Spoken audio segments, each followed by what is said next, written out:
Pierre Herov, votre avis sur ce reportage? Écoutez, moi j'ai vu effectivement ce morceau de propagande pro-palestinienne. Je suis même allé jusqu'au bout, malgré des moments qui ont été un peu difficiles pour moi. Je considère que c'est absolument scandaleux qu'une chaîne de télévision nationale incite de cette façon à la haine, indirectement contre sa propre communauté. Parce qu'il ne faut pas se cacher les yeux. En France, aujourd'hui, qui sont les antisémites? Ce sont les jeunes issus de l'immigration. Que font les antisémites jeunes issus de l'immigration, évidemment musulmans dans l'ensemble? C'est qu'ils se réfèrent à ce genre d'image pour justifier leur antisémitisme. Donc ce genre d'image, moi je dis, il y en a marre, parce qu'il est absolument anormal. Je ne suis absolument pas d'accord ni avec vous, madame, ni avec Laurent Geoffrin, sur le fait que ce reportage est équilibré.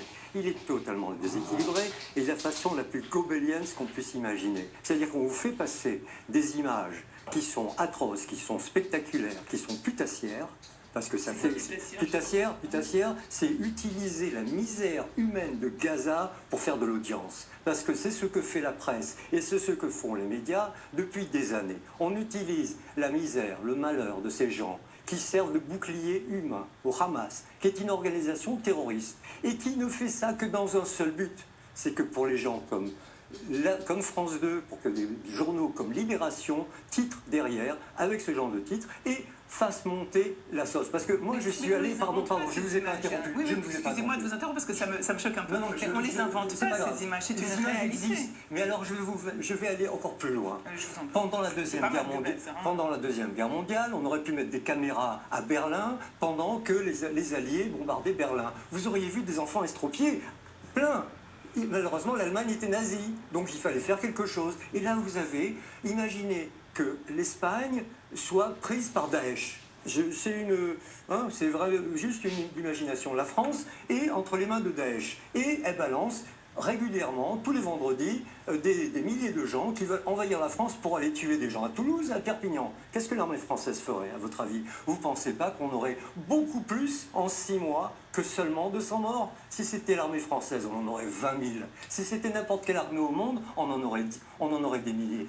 Israël se retient. Mais le jour où, pardon, je finis, j'en ai pour une seconde, le jour simplement où l'armée israélienne baisse son arme et que vous avez ces 30 000 personnes qui passent la barrière, ils vont faire quoi? Vous croyez qu'ils vont aller faire un pique-nique? Ils vont égorger, comme ils ont l'habitude de le faire, des femmes et des enfants innocents dans les kibbutz. Alors, je vais laisser Laurent Geoffrin vous répondre. Oui, Pierre Herov, est-ce que ce genre de reportage incite à la haine? Est-ce qu'il va provoquer, comme le dit la communauté juive, le prochain attentat antisémite en France? Absolument. Je suis un peu abasourdi par l'outrance des propos. Je voudrais rappeler quand même que, et mon journal, et j'imagine les gens de France 2 et la plupart des gens en France, sont favorables, parce qu'il faut toujours répéter les choses, on finit par... parce qu'on vous accuse après d'être des complices de je ne sais quoi. Donc, l'existence de l'État d'Israël dans les frontières sûres et reconnues, on est pour et on défend cette position depuis toujours. 2, on condamne la charte du Hamas. Le Hamas est une organisation dont je ne partage aucun des buts, ni des méthodes, encore moins. Et donc, cette idée sur laquelle, si vous dites la vérité, ou si vous montrez des vérités qui dérangent, non pas Israël en général, le gouvernement israélien, vous êtes complice tout d'un coup des terroristes, vous êtes complice des terroristes et vous êtes complice des antisémites. Je trouve ça même insultant, connaissant le parcours des gens qui parlent, par exemple le mien. Je trouve ça insultant qu'on me décrive comme un complice des antisémites. Alors si je comprends bien, on ne peut pas dire un mot sur la politique Netanyahou sans être antisémite. Qu'est-ce que ça veut dire? Vous croyez que vous allez convaincre les gens comme ça? C'est votre impression, les gens de bonne foi, les gens qui observent, attendez, j'ai pas fini, qui observent le conflit israélo-palestinien vont dire, ah oui, ben voilà des gens nuancés qui disent la vérité. C'est pas parce qu'on est contre tel ou tel aspect de la politique israélienne qu'on est hostile à Israël en général. Ce sont des sophismes, ce sont des raccourcis logiques qui n'ont pas lieu d'être. Monsieur Geoffrin, si je peux vous dire... Je vais la parole à Claude Barouche. Pardon. Je peux nier, si je suis pas d'accord. Non, bien sûr. Allez-y, Claude Barouche. Je disais simplement qu'on ne peut pas nier le fait que c'est ce que nous avons vu jeudi soir est une nuisance pour la vie future dans les prochaines semaines de la communauté juive de France. Pourquoi?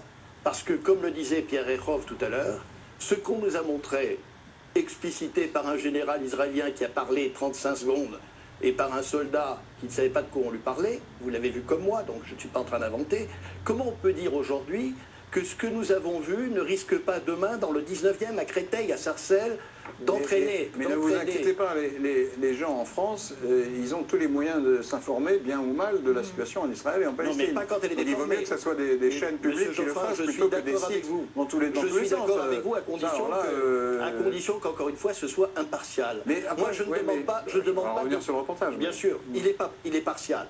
Ce reportage est partial. Oui, ben, vous avez raison. Je ne suis pas d'accord sur la personnalité du reportage, M. Baron. Il montre essentiellement les blessés, ça c'est vrai. Si on peut peut-être revenir au terrain en fait que nous sommes, les journalistes, je comprends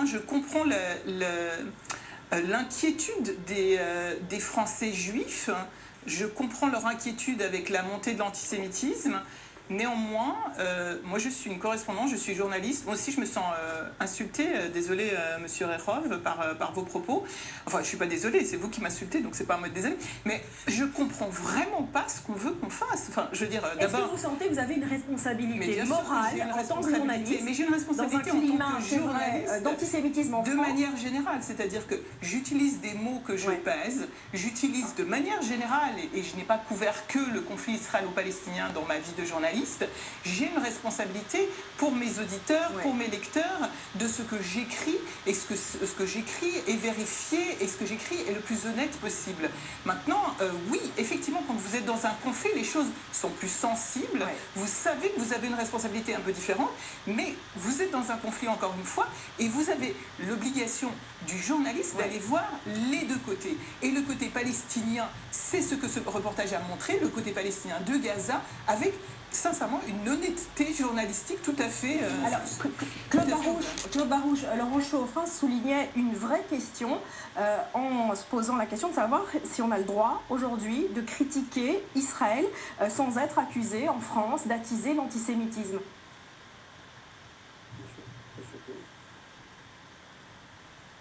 On vous entend. Bien sûr que l'on a le droit de critiquer Israël, on a le droit de critiquer Israël, on a le droit de critiquer son gouvernement sans aucun problème. Mais on n'a pas le droit de déformer l'image réelle d'Israël. C'est un travail de sape auquel on a procédé jeudi soir, qui pose un vrai problème quant à la sécurité de la diaspora et de la communauté juive de France en particulier.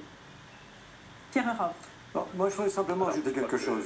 Pardon Claude. Allez-y. Je voudrais juste simplement ajouter quelque chose. Je suis également reporter, puisque je fais des documentaires en zone de guerre, et je suis par le passé allé très souvent à Gaza. Je ne peux plus, parce que maintenant j'ai la nationalité israélienne, donc j'ai plus le droit de traverser la frontière, ce qui ne m'empêche pas d'aller en Judée-Samarie assez régulièrement.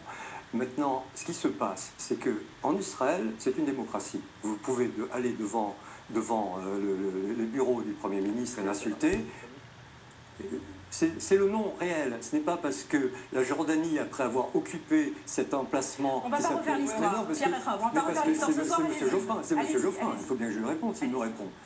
Donc, en Judée-Samarie, j'y vais aussi de temps en temps.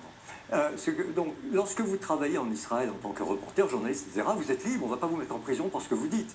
À la limite, on va vous embêter si vous défendez le BDS, mais c'est une autre histoire. En revanche, dans les territoires palestiniens, vous n'avez que des organisations terroristes qui sont en charge.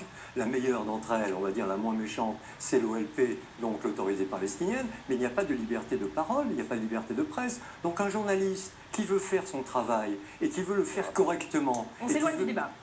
Pardon ? Non, on ne s'éloigne pas du débat, on est en plein dans le débat. Parce que ce journaliste-là, s'il veut montrer la réalité, il ne pourra pas y retourner.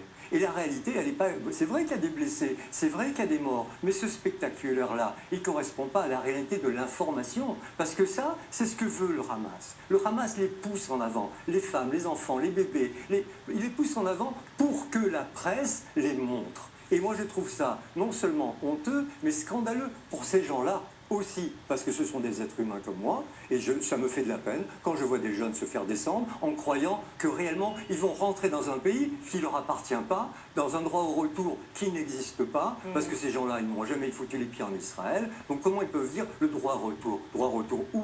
Ils vont retourner à Tel Aviv? Alors, dans cette bataille médiatique, on se pose la question, évidemment, de l'image d'Israël, la guerre des images, justement. Israël l'a perdue pendant longtemps et ce ne serait plus du tout vrai. Maurice Yvergan, c'est votre avis en tout cas.